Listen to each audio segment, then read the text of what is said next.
पूजनीय संत समाज, धर्म प्रेमी बंधुओं, श्रद्धा मूर्ति देवियों,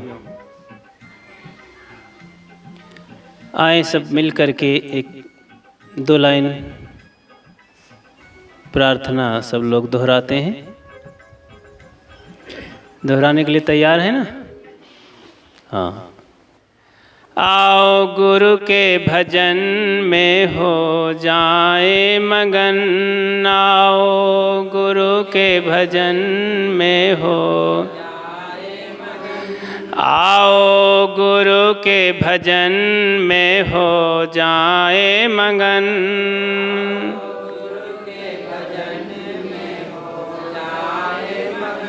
जिंदगी ये दोबारा मिले ना मिले,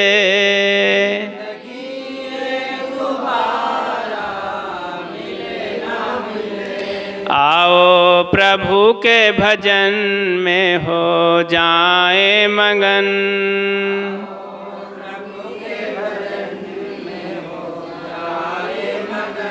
जिंदगी ये दोबारा मिले ना मिले,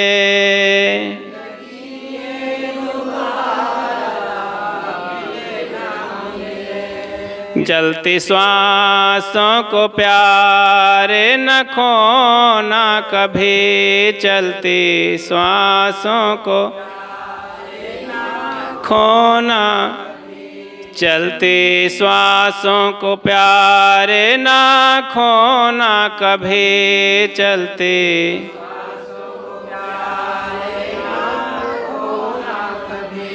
सांस फिर से दोबारा मिले ना मिले, श्वास फिर से दोबारा मिले ना, आओ गुरु के भजन में हो जाए मगन, आओ गुरु के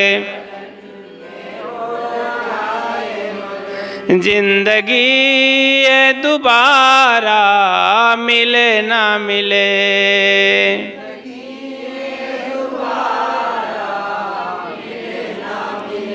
आओ प्रभु के भजन में हो जाए मगन, आओ प्रभु के हो जाए मगन।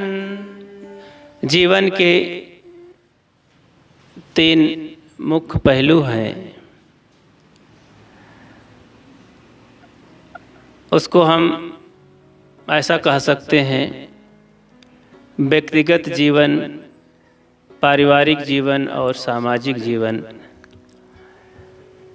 इन तीनों पहलुओं को सुधारने के लिए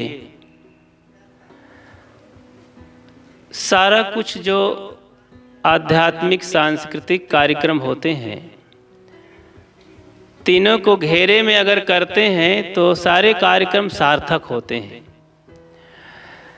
जो कुछ घर गृहस्थी में, जैसे कि अभी आप सब आए, एक बच्चे के जन्म दिवस पर, बर्थडे पर उनके माता पिता और भी परिवार के लोग सब खुशियां मनाने के लिए और संतों के सत्संग उपदेश की लालसा से यहाँ आए।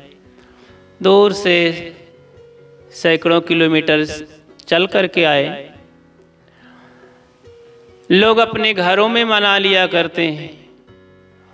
बहुत सारे कार्यक्रम होते हैं। जन्म से लेकर के मृत्यु तक कितने संस्कार होते हैं? 16 संस्कार, और घटा लें 16 नहीं करते हैं तो और थोड़ा करते हैं। वैसे तो साझे में तो बहुत संस्कार हो जाते हैं। सब लोग एक दूसरे के संस्कार में जाते हैं तो 150 संस्कारों में शामिल हो जाते हैं। लेकिन अपने के लिए ज्ञानियों ने कहा 16 संस्कार। जन्म संस्कार के पहले ही बच्चे के तमाम संस्कार किए जाते हैं। बच्चा तो नहीं जानता जन्म लेने वाला, लेकिन परिवार के लोग तो इसमें शामिल होते हैं। क्या हम परिवार के संस्कार के लिए, सुधार के लिए, हंसी खुशी के लिए उसमें कुछ काम करते हैं? काम करते हैं तो अच्छा है वो कार्यक्रम। उसमें अगर कुसंस्कार नहीं आते हैं, जैसे कार्यक्रम हम किए परिवार सुधार के लिए, जीवन सुधार के लिए, हंसी खुशी के लिए ना होकर के शराब कबाब का उपयोग किए, नाच नौटंकी का उपयोग किए, लड़ाई झगड़ा कर बैठे, पान बीड़ी खाए पिए, प्रपंचबाजी किए, ये सब अगर उस कार्यक्रम में हो रहा है तो क्या इन सब कार्यों में आपके परिवार के लिए, समाज के लिए, व्यक्तिगत जीवन के लिए है कुछ लाभ? नहीं है लाभ। विवाह संस्कार में और भी कई कार्यक्रम उसमें होते हैं, उसमें भी बहुत सारे लोग इकट्ठा होते हैं, लोग बहुत खर्च करते हैं। क्या उसमें व्यक्तिगत जीवन के लिए, परिवार के लिए, समाज के लिए प्रेरणा मिल रही है? कहीं कुछ गलत संदेशा तो नहीं जा रहा है? अगर गलत संदेशा जा रहा है वो कार्यक्रम का हर्जा खर्चा बड़ा नुकसानदेह है, ठीक नहीं है। तेरा ही संस्कार होता है, उस संस्कार में लोग बड़ी कहीं कहीं बड़ी किल्लत और मजबूरी और दुख उठा करके, कर्जा से और भी कष्ट सह करके लोग कार्यक्रम करते हैं अपने परिजनों के, गए हुए लोगों के। तो परिवार के लोग बड़े दुखी होते हैं और फिर सालों कर्जा भरते हैं। आए खाए पिए लोग चले गए, उससे क्या लाभ हुआ? ना समाज के लिए लाभ हुआ, ना अपने घर परिवार के लिए लाभ हुआ, ना बच्चों के लिए हुआ। खर्चा तो हुआ ना, समय तो गया, भीड़ तो आई, धन तो खर्च हुआ, लेकिन लाभ किसका हुआ? किसी का नहीं हुआ। ध्यान दें। तो कार्यक्रम जब भी हम करें, कहीं भी हमारा कार्यक्रम जब होता है तो अक्सर हम कहा करते हैं कि छोटे से बड़े कार्यक्रम जब घर गृहस्थी में करो तो संतों को बुलाओ, विवेक विचारवान, रहनी संपन्न, संयमी, त्यागी संतों को जब बुलाएंगे, कुछ भी सत्संग प्रवचन जुबानी नहीं होगा तो रहनी संपन्न संतों के आगमन से ही बहुत लोगों को शांति का संदेश मिलेगा, रहनी गहनी का संदेश मिलेगा। इसलिए संतों को बुलाओ अपने घर में, सेवा का अवसर मिलेगा, सावधानी रहेगी, आपका कार्यक्रम अच्छा हो जाएगा, सबके लिए प्रेरणादायक होगा। बस व्यवस्था करो थोड़ा सा, वो मन में ख्याल रखो कि हाँ संत को बुलाए हैं तो कुछ ऐसा होना चाहिए। कोई भी छोटे से बड़े कार्यक्रम में आप संतों को बुलाओ, व्यवस्था दे दो थोड़ा सा, देखोगे कि अपने परिवार समाज के लिए बहुत लाभ होगा और इससे प्रेरणा मिलेगी।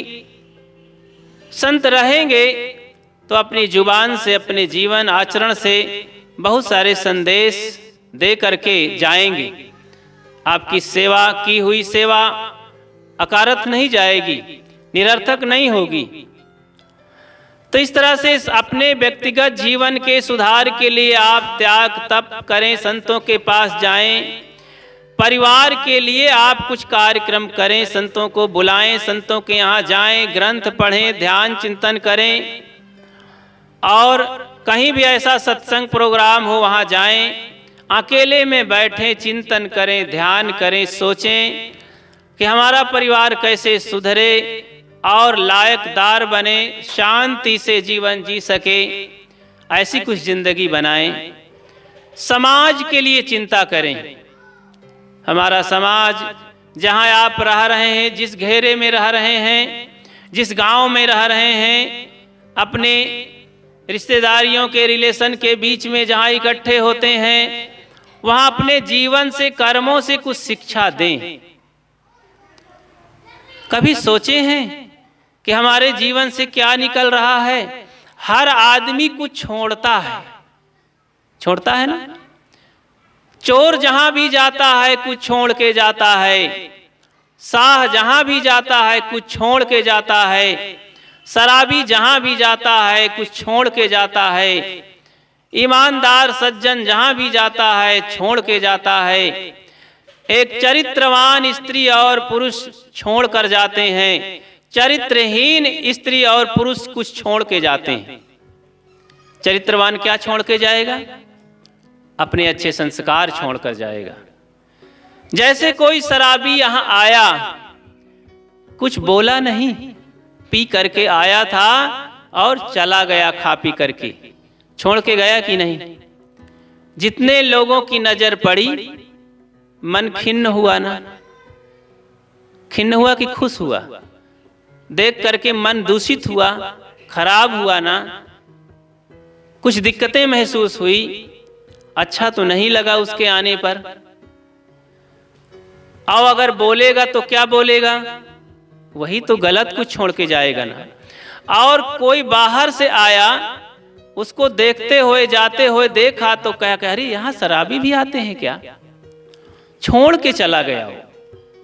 एक गलत गंदी चर्चा, शराब की चर्चा छोड़ के चला गया। और शायद एक अच्छा आदमी आया, संत आए, अच्छा वहां के संत आए थे, बहुत अच्छा यहां भी आते हैं क्या? वो बहुत अच्छी चर्चा कर रहे थे। एक अच्छा संदेश छोड़ के गया। जहां भी आदमी जैसा होता है हर समय कुछ छोड़ता है। इसीलिए आप अच्छी जगह बैठो। ये अपना मन है ना, सोखता को क्या कहते हैं? जो पानी सोख लेता है और कीचड़ सोख लेता है, स्पंज भी कहते हैं, इंग्लिश में कुछ और कहते हैं। तो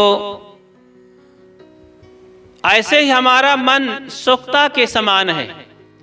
जहां भी जाता है, जिस प्रकार के मनुष्यों के पास बैठ जाता है, ये मन अच्छा बुरा भला सोख लेता है। ध्यान दें, आपके जीवन में जो कुछ अच्छाई बुराई आई है वो सब अधिकतम दूसरों से सोख करके आप आई। उस सोखता को आप शराब में गिरा दो, कीचड़ में गिरा दो, पानी में गिरा दो, सेंट में गिरा दो। सेंट में गिरा दो तो उसे भी सोख लेगा ना, और फिर दूसरी जगह जाएगा तो महकेगा। और शराब में गिरा दोगे तो शराब को भी खींच लेगा, और फिर उसे निचोड़ोगे तो क्या निकलेगा? शराब ही निकलेगी ना, बदबू ही निकलेगी। तो इसी तरह गंदे लोगों के पास ये मन रहता है तो गंदगी सोख लेता है। अच्छे लोगों के पास जाता है तो अच्छाई सोख लेता है। मर्जी आपकी है इस मन को आप कहाँ रखते हैं, कहाँ ले जाते हैं। आप अच्छा बनना चाहते हैं, सदैव कुसंग में कभी न जाएं, कभी न बैठें, कभी न सोचें, कभी न ऐसी पुस्तक भी न पढ़ें, ऐसे लोगों के पास न बैठें, ऐसे चित्र न देखें, ऐसे खान पान न करें जो कुसंग रूप हो। तो अपने जीवन को सुधारने के लिए, परिवार को सुधारने के लिए, समाज को सुधारने के लिए आप ऐसा काम करें, आप ऐसा कोई सांस्कृतिक कार्यक्रम करें, ऐसी कुछ सोचें, ऐसा कुछ लिखे पढ़ें, ऐसा कुछ ध्यान चिंतन करें, तो जरूर उससे सबको लाभ होगा। ये जीवन इसीलिए मिला है, कुछ करो, कुछ करो, कुछ काम करो, कुछ काम करो, जग में रहकर कुछ नाम करो। तो यहाँ हम कुछ करने आए हैं, वो सबसे बड़ा काम है अपने व्यक्तिगत जीवन का सुधार, कल्याण, शांति की प्राप्ति, और फिर इसके बाद परिवार सुधार, समाज सुधार। जहाँ हम रहते हैं एक अच्छी खुशबू छोड़े, वहाँ सबको आनंद मिले, प्रसन्नता मिले। आप सब दूर दूर से आए इस गर्मी में और यहाँ पर शामिल हुए इस कार्यक्रम में। आप सबको संतों की ओर से, कबीर आश्रम बैगवा कौशाम्बी की ओर से बहुत बहुत शुभकामना, आशीर्वाद है। ऐसे सब आते रहें और संतों का आशीर्वाद प्राप्त करते रहें। अपनी बात को यहीं विराम देता हूँ और ये निवेदन है कि आप सब लोग अवश्य अपने जीवन के सुधार में लगें, जहाँ भी रहें खूब भक्ति भजन के साथ पारक विचार को जीवन में धारण करके जीवन को बदलें, ये अपनी जिम्मेवारी है और इस काम को हम ही कर सकते हैं। बोलिए सदगुरु देव की, जरा तेजी से बोले, बोलिए सदगुरु कबीर साहेब की, संत समाज।